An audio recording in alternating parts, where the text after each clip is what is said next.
چلتے چلتے جناب عیسیٰ روح اللہ نبی علیہ السلام کی بارگاہ میں سب لوگ شامل ہو جائیں گے، کہیں گے جی ہماری بخشش کروا دے. جناب عیسیٰ بھی کہیں گے اذهبوا الی غیری، آج ہمارے پاس نہ ہو، آج کسی اور کے پاس جاؤ. لیکن جناب عیسیٰ ایک اور بات بھی کہیں گے، ہاں تمہیں میں ایک در بتاتا ہوں، جس در کا سوالی جو بن جاتا ہے رب اسے نواز دیتا ہے. انہوں نے کہا بتا دے. انہوں نے کہا ابھی یہاں سے سرکار آنے والے ہیں، اور جب سرکار آئیں گے تم سرکار کے قدموں میں بیٹھ جانا، سرکار سے بھیک مانگنا اور ان کو کہنا ہے سونیا ہماری بخشش کروا دے. اگر سرکار نے تمہاری بخشش کروا دی، شفاعت کر دی تو تم بخشے جاؤ گے، نہیں تو رگڑے جاؤ گے. جب سرکار تشریف لائیں گے سارے نبی بھی کھڑے ہو جائیں گے. سرکار کی اپنی حدیث مبارکہ ہے، سرکار فرماتے ہیں جب ہم قبر سے نکلیں گے اور سب سے پہلے ہم نکلیں گے، اور ہمارے ساتھ صدیق اکبر بھی ہوں گے اور عمر فاروق بھی ہوں گے. اور جب ہمارے ساتھ سواریاں ہوں گی 70,000 ملائکہ ادھر ہوں گے، 70,000 ادھر ہوں گے، اور جلوس کی صورت میں ہم میدان محشر میں پہنچیں گے. وہاں سارے نبی بھی بیٹھے ہوں گے، وہاں پہ جواہرات کے محلات ہوں گے، ان کے اوپر بیٹھے ہوں گے، اولیاء ہیرے جواہرات کے ٹیلوں پر بیٹھے ہوں گے. سب کھڑے ہو جائیں گے، کہیں گے حضور آ گئے. حضور کا استقبال کیا جائے گا، اور سرکار کے پاس پہ سب جائیں گے اور کہیں گے ہم جیسے گناہگار بھی کہ یا رسول اللہ کرم فرمائے. آج آپ کرم نہیں فرمائیں گے تو کون کرم کرے گا؟ سرکار یہ نہیں کہیں گے جو 1.25 نبیوں نے کہا اذهبوا الی غیری، آج کسی اور کے پاس چلے جاؤ. سرکار کہیں گے انا لہا، اور میں جو ہوں تمہارے لیے. اسی لیے کہتے ہیں آج لے ان کی پناہ، آج مدد مانگ ان سے، کل نہ مانیں گے قیامت میں اگر مان گیا. وہاں پر سرکار نے کہاں مانا ہے. اور آگے رب تعالیٰ نے ارشاد فرمایا، رب تعالیٰ نے کہا وَإِذْ نَجَّيْنَاكُمْ مِنْ آلِ فِرْعَوْنَ، رب تعالیٰ نے کہا او یہودیو، اور یاد کرو میں نے تمہیں فرعونیوں سے بچایا نہیں تھا، تمہیں میں نے نجات نہیں دی فرعون کے لشکر سے اور فرعون سے. اور وہ کیا کرتے تھے؟ یسومونکم سوء العذاب، اور وہ تم پر تشدد کرتے تھے، تمہیں مارتے تھے، تم پر ظلم کرتے تھے، تم پر عذاب نازل کرتے تھے. اور وہ کیا کرتے تھے؟ رب تعالیٰ نے آگے ان کا بھی حالات بتائے کہ وہ کیا کرتے تھے. رب تعالیٰ نے کہا یذبحون ابناءکم، وہ تمہارے بیٹوں کو ذبح کر دیتے تھے. کتنا بڑا وہ فرعون تھا، آل فرعون، کہ وہ جتنے ان کے ماتحت آتے تھے وہ جس کا دل کرتا تھا اس کو لمبا ڈال کے چھری پھیر دیتے تھے، ذبح کر دیتے تھے. رب قرآن میں ارشاد فرما، رب کہتا ہے کہ وہ کیا کرتا تھا؟ وہ تمہارے بیٹوں کو ذبح کر دیتا تھا. اور کیا کرتا تھا؟ وَيَسْتَحْيُونَ نِسَاءَكُمْ، اور وہ تمہاری عورتوں کو زندہ رکھتا تھا، ان کے ساتھ زیادتیاں کرتا تھا. رب تعالیٰ نے یہاں پر ارشاد فرمایا. اور آگے رب تعالیٰ نے ارشاد فرمایا، اور وہ کیا کرتا تھا؟ وَفِي ذَلِكُمْ بَلَاءٌ مِّن رَبِّكُمْ عَظِيمٌ، اور یہ سب کچھ تمہارے رب کی طرف سے تمہارے لیے امتحان تھا. رب تعالیٰ کہہ رہے ہیں کہ وہ تمہارے بیٹوں کو ذبح کرتا تھا. بات کو ذہن میں رکھیے گا، اور بہت بڑا میں جملہ کہنے لگا ہوں. آج جو پریشان ہوتے ہیں نا حالات کی وجہ سے، تو حالات بڑے انج ہو گئے تھے، حالات انج ہو گئے، ان کی بنے گا، یہ ہوگا تو وہ ہوگا. حالات بہت سال پہلے بھی فرعون کے دور میں بھی بڑے خراب آئے. رب کا قرآن اٹھا کر دیکھے، رب کہتا ہے کہ وہ تمہارے بیٹوں کو ذبح کرتا تھا، اور تمہاری بیویوں کو زندہ رکھ کر، بیٹیوں کو زندہ رکھ کر ان سے زیادتیاں کرتا تھا. اور رب آگے ارشاد فرماتا ہے یہ تمہارے رب کی طرف سے تمہارے لیے امتحان تھا، اور بہت بڑا امتحان تھا. تو بتائیں وہاں پر بیٹے ذبح ہو رہے ہوں، عورتوں کے ساتھ زیادتیاں ہو رہی ہوں، اور بندہ دیکھ رہا ہو، اور رب کہہ رہا ہے وہ تمہارے لیے امتحان تھا. تو آج جو ہمارے اوپر گزر رہی ہے، ہم سب دیکھ رہے ہیں ہمارے ملک کے جو حالات ہیں، اللہ پاک کرم فرمائے، جو مسلمانوں کے پوری دنیا میں حالات بنے ہوئے ہیں، یہ سب کچھ رب کا امتحان ہے. اور ہر بندہ ہر نماز میں جب بھی دعا کے لیے ہاتھ اٹھائے یہ دعا کرے کہ اللہ ہمیں اس امتحان سے کامیابی سے گزار دے. جب حسین ابن علی کربلا میں گئے نا، تو وہاں پر بھی جا کے انہوں نے یہ نہیں کہا کہ لٹ گیا تو مر گیا، یہ ہو گیا ساڑھے نال تو یہ ہو گیا، بلکہ وہاں پر انہوں نے بھی ہاتھ اٹھا کے کہا اللہ بے شک یہ تیرا امتحان ہے، لیکن تو ہی تو رب ہے جو طاقت دینے والا ہے جو امتحان سے گزر جائے. اور ہمارا بھی رب کے سوا کون ہے؟ رب ہی کرم فرمائے گا. اور جب رب نے کرم فرمایا ہم بھی اس امتحان سے گزر جائیں گے. وائز فرقنا بکم البحر، ہم نے تمہارے لیے سمندر کو پھاڑ دیا. اور کیسے پھاڑ دیا؟ 2 ٹکڑے سمندر کو کر دیے. اور کیسے کر دیے؟ کسی چیز سے کیے؟ رب نے فرشتوں کو بھیجا، کہا نا. رب تعالیٰ نے کہا موسیٰ تمہارے ہاتھ میں کیا ہے؟ تمہارے ہاتھ میں کیا ہے؟ تو جناب موسیٰ علیہ السلام نے کہا سونے ربا ٹھنڈا. اب بندہ پوچھے رب کو نہیں پتا تھا؟ رب تو دلوں کے حالوں کو جاننے والا ہے. جو ہم سوچتے ہیں اور سوچ آ کر چلی جاتی ہے ہم بھول جاتے ہیں. رب کہتا ہے میں جانتا ہوں. رب تو ہر چیز کا علم رکھنے والا ہے، لیکن رب پھر بھی پوچھ رہا ہے سونے موسیٰ تیرے ہاتھ کی ہے.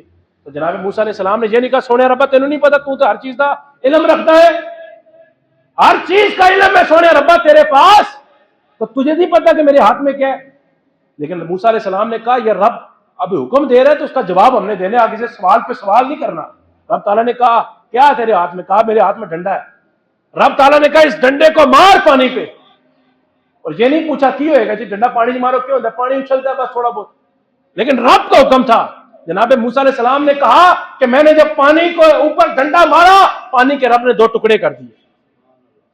ایک ڈنڈا، آج لوگ کہتے ہیں نبی کچھ نہیں کر سکتا، میں نے کہا نبی تو چھوڑ، جو نبی کے ہاتھ میں ڈنڈا لگ جائے، جناب موسیٰ کے ہاتھ میں ڈنڈا لگ جاتا ہے، رب اس ڈنڈے کو یہ پاور دیتا ہے کہ وہ سمندر کے بھی 2 ٹکڑے کر دیتا ہے۔ تو جناب موسیٰ کے ہاتھ سے لگنے والے ڈنڈے کا یہ عالم ہے، تو بتائیں جناب موسیٰ کے امام کے عالم کا ہوگا؟ یہ شان خدمت گاروں کی سردار کا عالم کیا ہوگا؟ ہر بندہ عقل کے لیے نا، عقل ہو تو خدا سے کیوں لڑائی لے؟ ہاں، رب کہ حبیب کی اتنی شانیں ہیں، اگر عقل ہو، بندے کے دماغ میں شعور ہو، تو بندہ سمجھ جاتا ہے کہ یہ وہ در ہے، سرکار کا در ہے، در شاہ تو نہیں، یہ سرکار کا در ہے، کسی بادشاہ کا در نہیں ہے کہ ہم کہیں جی بادشاہ کے اختیار میں جو سلطنت آ گئی ہے کہ بس یہ پنڈی کا دودھ اس بادشاہ کے ہاتھ میں ہے، یا پاکستان ہے یا ایشیا اس بادشاہ کے دودھ میں آ گیا ہے۔ نا نا، وہ تو رب ہے اور رب کا حبیب ہے۔ میں تو مالک ہی کہوں گا کہ وہ مالک کے حبیب، کیونکہ رب مالک ہے اور وہ مالک کا حبیب سرکار ہے۔ میں تو مالک ہی کہوں گا کیونکہ ہو مالک کے حبیب، کیونکہ محبوب و محب میں نہیں تیرا میرا۔ جو محبوب اور محب ہوتا ہے نا، اس میں یہ نہیں ہوتا ہے میری چیز ہے تیری چیز ہے، تو وہ تیری چیز ہے میری چیز ہے۔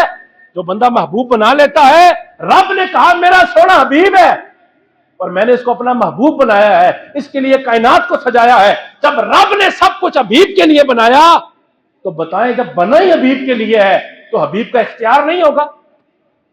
آگے رب تعالیٰ نے ارشاد فرمایا، رب تعالیٰ نے کہا ہم نے وَإِذْ فَرَقْنَا بِكُمُ الْبَحْرَ فَأَنْجَيْنَاكُمْ، ہم نے تمہیں نجات دی جب فرعون تمہارے پیچھے آ کر کھڑا ہو گیا اور تم نے کہا آگے رستہ نہیں ہے، ہم نے تمہیں دریا پھاڑ کر رستہ عطا کیا۔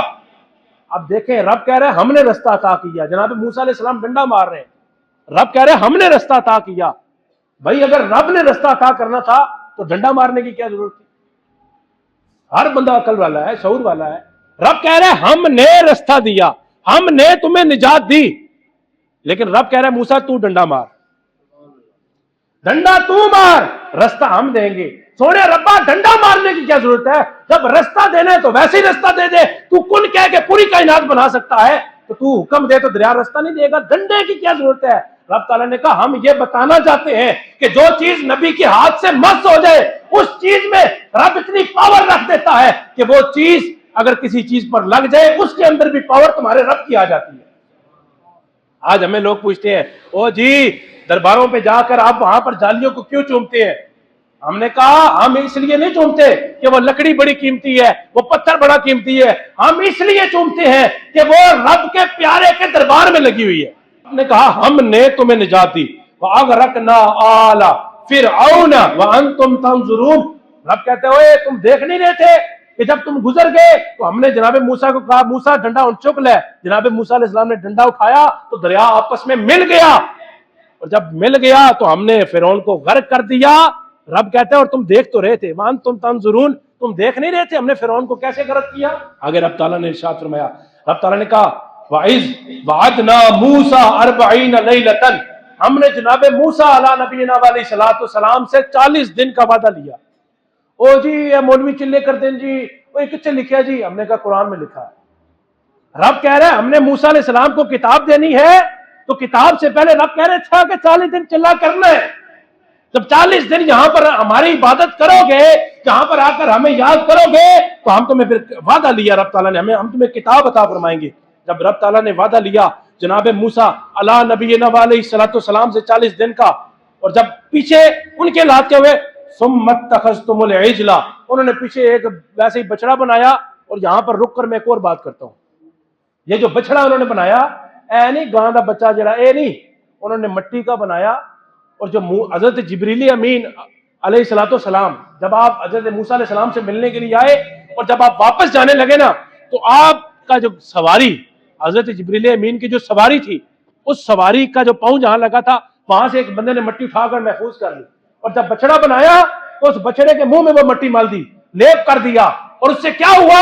جبریل امین علیہ الصلوۃ والسلام کے سواری کے پاؤں سے لگی ہوئی مٹی کا یہ عالم تھا کہ وہ بچڑا جو مرا ہوا تھا مٹی کا تھا، جان ہی نہیں تھی، رب نے اس میں بھی جان عطا فرما دی۔ تو بتائیں جبریل امین علیہ الصلوۃ والسلام ان کے سواری کے پاؤں کے سواری کے سموں کے ساتھ لگی ہوئی مٹی کی شان کا عالم یہ ہے، تو بتائیں امام الانبیاء کا شان کا عالم کیا ہوگا؟ سرکار کی شان تو برا البرا ہے۔ اور جب انہوں نے بچڑا بنا لیا اور رب تعالیٰ نے ارشاد فرمایا انتم ظالمون، اور تم نے ان کے بعد جو کام کیا بچڑے کو تم نے پوجا شروع کر دی اور تم تو بہت بڑے ظالموں میں سے ہو۔ پھر رب تعالیٰ نے آگے ارشاد فرمایا ثم عفونا عنکم من بعد ذلک لعلکم تشکرون، رب تعالیٰ نے ارشاد فرمایا تم نے دیکھو بچڑے کی عبادت شروع کر دی، اس کی پوجا شروع کر دی۔ اب سنیں توجہ کیجئے گا، رب کہہ رہا ہے تم نے بچڑے کو بنایا معبود، اس کی پوجا شروع کر دی، لیکن دیکھو نا ہم نے پھر بھی تمہیں معاف کر دیا، ہم نے پھر بھی تمہیں معاف کر دیا، اس امید پہ کہ تم شکر گزار بنو۔ اور جناب موسیٰ علیہ السلام کا امتی ہو اور وہ بتوں کے آگے جھکنے لگ جائے، اس کی عبادت کرنے لگ جائے، اس کی پوجا شروع کر دیتا ہے، لیکن رب کہتا ہے میں تو تم پہ پھر بھی فضل کرتا رہا، میں نے تمہیں پھر بھی بخش دیا۔ تو بتائیں اگر موسیٰ علیہ السلام کا امتی اتنا بڑا گناہ کرے رب اسے بخش دیتا ہے، تو محمد رسول اللہ کے امتیوں کو رب نہیں بخشے گا؟ یہ تو بعض حدیثیں موجود ہیں لیکن ان کو بیان کرنے سے منع فرمایا گیا ہے۔ لیکن آپ لوگوں کے حوصلے کے لیے ایک بات بیان کرتا چلوں، سرکار نبی کریم صلی اللہ تعالی وسلم نے ارشاد فرمایا اگر مجھے ڈر نہ ہو کہ میری امت عمل کو ترک کر دے گی تو میں ایک بات نہ بتاؤں؟ صحابہ نے کہا یا رسول اللہ حکم کرے۔ سرکار نے کہا جس کی زبان سے کلمہ طیبہ ایک بار نکل آئے، ایک بار لا الہ الا اللہ محمد رسول اللہ کہہ دیا اس نے، وہ جنت میں داخل ہو گیا، وہ جنت میں داخل ہو گیا۔ یہ اعزاز امت محمدی کے لیے ہے کہ ہم جتنا مرضی گناہ کر لیں، ہمیں گناہ کا حساب دے کر ہمیں جو سزا ملنی ہے اس کی سزا پا کر ہم نے اینڈ پہ جانا جنت میں ہی ہے۔ کیوں؟ کیونکہ ہماری زبان پہ کلمہ طیبہ جاری ہو گیا۔ تو بتائیں ایک بندہ کلمہ طیبہ پڑھ لیتا ہے، اور کلمہ طیبہ پڑھنے کی فضیلت یہ ہے کہ اس کلمے میں اللہ کا نام بھی ہے، رسول اللہ کا نام بھی ہے، تو بندہ وہ کلمہ اپنی زبان پر لے آئے، رب کہتا ہے ٹھیک ہے جو تم نے گناہ کیے ہیں اس کا حساب تم دے کر جنت میں چلے جاؤ گے۔ رب تعالیٰ نے ارشاد فرمایا وَإِذْ آتَيْنَا مُوسَى الْكِتَابَ وَالْفُرْقَانَ لَعَلَّكُمْ تَهْتَدُونَ، ہم نے موسیٰ علیہ السلام کو پھر 40 دن کے بعد کتاب عطا کی۔ اب توجہ کیجئے گا، رب کہہ رہے ہم نے کتاب عطا کر دی جناب موسیٰ علیہ السلام کو۔ رب کہتا ہے کتاب پڑھو جو ہم نے جناب موسیٰ پر نازل کیا اس کو پڑھو، اور جب پڑھو گے تو وہ کتاب فرقان ہے، حق اور باطل کو جدا کرنے والی ہے، اور وہ جدا کیسے کرے گی؟ اور جب جدا کر لے گی پھر کیا ہوگا؟ لَكُمْ تَهْتَدُونَ، رب کہتا ہے کہ پھر ہم تمہیں اسی لیے تو کہہ رہے ہیں کہ پڑھو، کتاب پڑھو گے تو تم ہدایت والے ہوگے۔ اور رب بتائیں اگر تورات زبور انجیل یہ ایسی کتابیں ہیں کہ جو بندے کو حق اور باطل کی پہچان دیتی ہیں، تو بتائیں جو ان تمام کتابوں کا مجموعہ قرآن ہے، رب تعالیٰ کے حبیب نے کہا اس قرآن میں ہر کتاب کی تصدیق ہے، اور رب تعالیٰ نے یہ کتاب مجھ محمد پر نازل کی ہے۔ تو آج کا مسلمان اس کو بھی چھوڑے بیٹھا ہے، بدلے کا زمانہ لاکھ مگر قرآن نہ بدلا جائے گا، اے کول محمد کول خدا فرمان نہ بدلا جائے گا۔ رب تعالیٰ نے ارشاد فرمایا وَإِذْ قَالَ مُوسَىٰ لِقَوْمِهِ، اور جب کہا موسیٰ علیہ السلام نے اپنی قوم سے یا قوم انکم ظلمتم انفسکم باتخاذکم العجل، او تسی اپنی جانوں تے کتنا بڑا ظلم کر بیٹھے ہو کہ تسی بت بنا کے اس کی پوجا شروع کر دیتی تھی۔ وہ تو رب نے پہلے کہا ہم نے بخش دیا، لیکن جناب موسیٰ ہے وہ کہو اور یہ کیا کام شروع کر دیا تم لوگوں نے؟ تم نے تو اپنی جان پر ظلم کر دیا، اب کیا کرنا پڑے گا؟ فرمایا فتوبوا الی بارئکم، رب تعالیٰ کے حضور جھک جاؤ، جس نے تمہیں پیدا کیا ہے اس کے آگے حضور توبہ کرو۔ فَاقْتُلُوا أَنفُسَكُمْ، توجہ کیجئے گا، اللہ کا قرآن پڑھ رہا ہوں آپ کے سامنے، جا کر آپ پڑھ لیجئے گا۔ رب تعالیٰ نے کہا کہ پھر حضرت موسیٰ علیہ السلام نے انہیں کہا بھئی ایک دوسرے نے ان قتل کرو، چالو چاقو چھریاں بندوقاں مار دو۔ اس کی تفسیر میں مفسرین لکھتے ہیں جب اس کا وجہ کیا تھی، حضرت موسیٰ علیہ السلام نے کہا جنہ پوجا شروع کی تھی، جنہ بت بنایا، جنہ پوجا کی تھی، جنہ نہیں کی تھی نا وہ سارے انہوں نے مارو، کہ تسی چپ کر کے نا اپنی جانیں حاضر کر دیو۔ انہوں نے کہا جی ٹھیک ہے ہم اپنی جانیں حاضر کر دیتے ہیں۔ انہوں نے کہا جی ٹھیک ہے مارو۔ صبح سے لے کر شام تک مفسرین نے لکھا 70,000 بندہ وہاں پر قتل ہو گیا۔ کتنا؟ 70,000 بندہ حضرت موسیٰ علیہ السلام نے قتل کروایا. کہا مارو انہوں نے, اور جو مر رہے ہیں وہ بھی آگے خود حاضر ہو رہے ہیں, مارو جی. وہ جانے دے رہے ہیں, یہ جانے لے رہے ہیں. پھر رب تعالیٰ کے حضور انہوں نے توبہ کی. رب تعالیٰ کے حضور جب توبہ کی تو رب تعالیٰ نے ان کی توبہ قبول کر لی. اور جو مرے تھے رب تعالیٰ نے کہا یہ شہید ہو گئے ہیں, جنہوں نے مارا ہے ان کی بھی رب نے توبہ قبول کر لی. ان کی توبہ رب نے قبول کر لی ہے. آگے سنیے گا, اللہ تعالیٰ نے ارشاد فرمایا ذالکم خیر لکم عند باریئکم. حضرت موسیٰ علیہ السلام کہتے ہیں اوے تمہارے لیے یہ بہتر ہے تمہارے رب کی طرف سے. بھائی دیکھو اس کا مطلب کیا ہے, رب کہہ رہا ہے مارو ایک دوسرے کو, رب حکم دے رہا ہے قرآن میں اوے مارو, اور حضرت موسیٰ کہہ رہے ہیں تمہارے لیے بھی بہتر ہے اور تمہارے رب کی طرف سے تمہارے لیے بہتر ہے. اور آگے ارشاد فرمایا فتاب علیکم انہ هو التواب الرحیم, اور بے شک رحم کرنے والا اور توبہ قبول کرنے والا ہمارا رب ہے. آج لوگ پتہ نہیں کیوں بھٹک جاتے ہیں, اللہ سے توبہ کرنے میں ہم شرماتے ہیں. او جی توبہ کرنی ساڑھا سٹیٹس کدھر جائے گا؟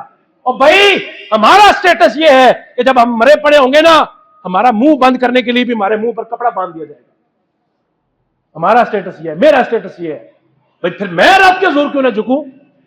بھائی جو بھی ہو اللہ کی بارگاہ میں کوئی کچھ نہیں. آگے رب تعالیٰ نے ارشاد فرمایا, رب تعالیٰ نے ارشاد فرمایا وَإِذْ قُلْتُمْ يَا مُوسَىٰ لَن نُؤْمِنُوا لَكَ حَتَّىٰ نَرَى اللَّهَ جَهْرَةً. رب تعالیٰ نے ارشاد فرمایا کہ پھر جو موسیٰ علیہ السلام کی قوم تھی وہ کہتی ہے اے موسیٰ علیہ السلام اسی اتنے ہی مان لے آندے, سانو پہلے رب کھاؤ. ہمیں سرکار نے کہا رب ایک ہم نے مان لیا.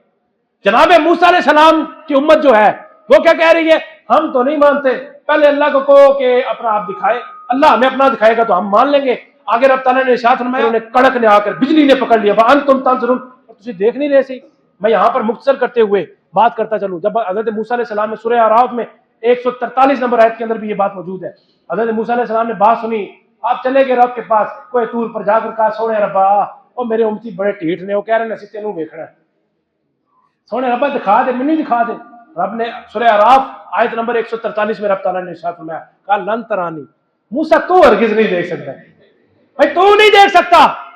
انہوں نے کہا چل سونے ربا اے میرے جڑے ہیں نے مننے والے تیرے بھی مننے والے, وہ کہہ رہے ہیں سانو بخا سی مان لواں. کہا دیکھ نہیں سکتے لیکن ہاں ایک تجلی میں ڈالتا ہوں وہ دیکھ لیں, اگر اس کی تاب لے آئے تو پتہ لگ جائے گا انہوں نے. انہوں نے کہا جی ٹھیک ہے. سارے آ گئے. یہاں پر رب تعالیٰ نے قرآن پاک میں ارشاد فرمایا جب وہ سارے آ گئے رب نے کہا پتھر ہے اس کو دیکھو, وہ سارے دیکھنے لگ گئے. وہاں پر رب نے صرف اپنی ایک تجلی ڈالی تو وہ پتھر سرما بن گئے, پورا پہاڑ سرما بن گیا اور آج تک سرما ہے. اکثر لوگ اصول برکت کے لیے وہاں سے سرما لاتے ہیں, جڑے اکھا چلیاں گئی اور کہتے ہیں وہ سرما پاؤ تو اکھا واپس آ جائیں. یہ بھی رب کی شان ہے کیونکہ رب کی تجلی کا نزول ہوا. اور جب وہاں پر پتھر کی طرف دیکھ رہے ہیں یہاں پر رب تعالیٰ نے ارشاد فرمایا کہ انہیں پھر کڑک نے آ کر لے لیا. جب کڑک نے انہیں لیا تو پھر کیا ہوا, وہ سارے کے سارے مر گئے. جناب موسیٰ علیہ السلام بے ہوش ہو گئے. اور جب ہوش میں آئے تو حضرت موسیٰ علیہ السلام نے کہا سونے ربا بدے مر گئے, وہ قوم والے نے مینوں چھوڑنا ہی نہیں. انہوں نے انہوں نے نمائندہ بنا کے بھیجا 40 بندیاں نوں کہ بھئی انہوں نے لے جاؤ, اے ویکھ لین, اے آ کے سانوں دس دین بھی اسی ویکھ لیا تے اسی بھی مان لواں گے. اے سونے ربا یہ تے مر گئے. یہاں پر رب تعالیٰ نے ارشاد فرمایا, رب تعالیٰ نے کہا جب تمہیں بجلی نے آ کر لے لیا اور تم دیکھ رہے تھے ثم بعثناکم من بعد موتکم لعلکم تشکرون, اور پھر ہم نے ان کو بھی زندہ کر دیا. رب کہہ رہا ہے موت دی, لیکن رب تعالیٰ نے ارشاد فرمایا پھر ہم نے انہیں زندہ بھی کر دیا. بھئی موت اور زندگی دینے والا رب کی ذات ہے, اور جناب موسیٰ علیہ السلام کی گزارش پر رب ان کو زندہ کر رہا ہے. آگے رب تعالیٰ نے ارشاد فرمایا, میں شارٹ کرتا ہوں وقت مختصر ہے, اللہ علیکم الغمام, رب تعالیٰ نے ارشاد فرمایا ہم نے ان پر سایہ کیا بادل کے ذریعے, وانزلنا علیکم المن والسلویٰ, اور ہم نے ان کی طرف من و سلوہ اتارا. پکا پکایا کھانا آ رہا ہے جی, انہوں من و سلوہ آ رہا ہے. او جی من و سلوہ جب آ گیا, من و سلوہ آنے کے بعد پھر کیا ہوا, رب تعالیٰ نے قرآن پاک میں ارشاد فرمایا کلوا من طیبات ما رزقناکم, رب تعالیٰ نے کہا کھاؤ بھئی جڑا پاک تو میں دے دیتا ہے رزق, اس سے کھاؤ پیو یشی مارو موج کرو. وَإِذْ قُلْنَا ادْخُلُوا, رب تعالیٰ نے کہا اس بستی میں هَٰذِهِ الْقَرْيَةَ, رب تعالیٰ نے ارشاد فرمایا اس بستی میں داخل ہو جاؤ, یعنی بیت المقدس میں. یہودیوں کو رب کہہ رہا ہے بیت المقدس میں داخل ہو جاؤ, اور جب بیت المقدس میں داخل ہو جاؤ تو کیا کرو, فَكُلُوا مِنْهَا حَيْثُ شِئْتُمْ رَغَدًا وَادْخُلُوا الْبَابَ سُجَّدًا. رب تعالیٰ نے حضرت موسیٰ علیہ السلام کو حکم دیا ہے موسیٰ ٹھیک ہے میرے سامنے یہ نہیں جھک رہے, سجدہ نہیں کر رہے, ایسا کرو نا ان کے سامنے ایک دروازہ بناؤ لیکن اس دروازے کی ہائٹ کم رکھو. رب تعالیٰ نے کہا اے شہر میں داخل ہو جاؤ آپ, لیکن شہر سے داخل اس دروازے سے ہونا ہے. اس دروازے سے داخل ہو گئے وہاں پر تم جھک کر داخل ہو گئے, تمہارا جھک کر گزرنا میں سجدہ تصور کر لوں. لیکن وہ تو ایسی ڈھیٹ قوم تھی، انہوں نے کیا کیا، انہوں نے پہلے پیر رکھے تو پھر سر چاہ کے اتوں لنگتے رہے، ایسی ڈھیٹ قوم۔ اور رب تعالیٰ نے کتنا انعام دیا، رب تعالیٰ نے کہا کھاؤ بھی جتنا دل کرتا ہے کھاؤ، جتوں دل کرتا ہے کھاؤ، یہ ہم نے تمہارے لیے بستی کو تیار کر دیا ہے، لیکن یہاں پر سجدہ کرتے گزرو حتۃ نغفر لکم خطایاکم۔ رب تعالیٰ نے کہا یہاں سے جب گزرو نا پھر ایک ہی دعا کرتے رہو، یا اللہ ساری خطاواں نو معاف فرما دے، اور جڑا اپنی جانوں تے ظلم کیتا ہے سانو بخش دے سونے ربا۔ یہاں سے صرف یہ کہتے ہوئے گزرو تو پھر کیا ہوگا، فَسَنَزِيدُ الْمُحْسِنِينَ۔ رب تعالیٰ نے کہا پھر ہم احسان کرنے والوں پر، نیکیاں کرنے والوں کو بڑا نوازتے ہیں۔ رب کہتا ہے جو اللہ کی راہ میں دیتے ہیں، اللہ کی راہ میں دیتے ہیں، اللہ کے دین کی خدمت کرتے ہیں، علماء کی خدمت کرتے ہیں، رب تعالیٰ ارشاد فرماتا ہے پھر ہم انہیں بہت سارا نواز دیتے ہیں۔ آخری آیت کریمہ میں آپ کے سامنے تلاوت کر رہا ہوں، رب تعالیٰ نے ارشاد فرمایا فَبَدَّلَ الَّذِينَ ظَلَمُوا قَوْلًا غَيْرَ الَّذِينَ قِيلَ لَهُمْ فَأَنزَلْنَا عَلَى الَّذِينَ ظَلَمُوا رِجْزًا مِّنَ السَّمَاءِ بِمَا كَانُوا يَفْسُقُونَ۔ رب تعالیٰ نے ارشاد فرمایا لیکن انہوں نے کیا کیا، جو میں نے انہیں حکم دیا کہ بھئی ادھر سے جھک کر گزرنا، انہوں نے گل نہیں منی، انہوں نے حکم ہی بدل دیتا، انہوں نے کہا اینسر نیما کر کے جانا ہے، یہ اینسر چاہ کے لنگ دے رہے۔ یہاں پر بات وہی آ گئی، بدلے گا زمانہ لاکھ مگر قرآن نہ بدلا جائے گا۔ رب نے کہا انہوں نے بدل دیا، جو میں نے انہیں حکم دیا انہوں نے حکم نہیں چاہ کے پرے کر دیتا۔ آج ہم بھی یہی کہتے ہیں او جی کوئی راہ کڈو، کوئی راہ کڈو، او مولوی صاحب طلاق دے کر پھر آ کر مفتی صاحب وہ کوئی حل نہیں نکل سکتا۔ ہم نے کہا شریعت ساڑھے پیو دی ہے یا تیرے پیو دی ہے، شریعت رسول اللہ کی ہے، ہم کیوں حکم بدلے؟ جب شریعت کے تحت تیری طلاق واقع ہو گئی ہے پھر راہ کڈن کا کیڑا تعلق ہوا؟ میں فتوے لکھتا ہوں، فتوے میں اکثر فتوے طلاق کے اس طرح کے ہیں، وہ جی لکھ کے دی ہے، وہ غصے میں آ کر دے دی ہے، وہ جی اینج ہو کے دیتی تھی، اینج ہو کے دیتی۔ میں کہا جس صورت میں دی ہے، اگر تم نے دی ہے، کوئی سامنے ہے یا نہیں ہے، طلاق دے دی، طلاق واقع ہو جاتی ہے۔ لیکن پھر کیا کرتے ہیں طلاق دینے کے بعد، مولوی صاحب کوئی حل کڈو نا، حل کر دیو نا۔ بھئی ہم کس طرح حل نکالیں؟ بدلے گا زمانہ لاکھ مگر قرآن نہ بدلا جائے گا، اے قول محمد قول خدا فرمان نہ بدلا جائے گا۔ رب تعالیٰ نے کہا انہوں نے حکم کو بدل دیا، اور جب حکم کو بدلا پھر کیا ہم نے کیا؟ ہر بندہ اس کو سنے۔ رب نے کہا پھر ہم نے آسمان سے ان کی طرف عذاب نازل کیا۔ آسمان سے تو ساڑھے تے کدی کرونا آ جاندہ ہے، کدی ڈینگی آ جاندہ ہے، لیکن ہمیں کون بتائے گا کہ یہ ڈینگی کیوں آ رہا ہے؟ ہمیں کون بتائے گا یہ فلو کیوں آ رہے ہیں؟ ہمیں تو صرف یہ بتا دیا جاتا ہے کہ زلزلہ بھی آ جائے اور نیچے سے وہ جی ٹیکٹونک پلیٹس ہیں وہ موو کر گئی ہیں تو اس لیے زمین ہل چکی ہے۔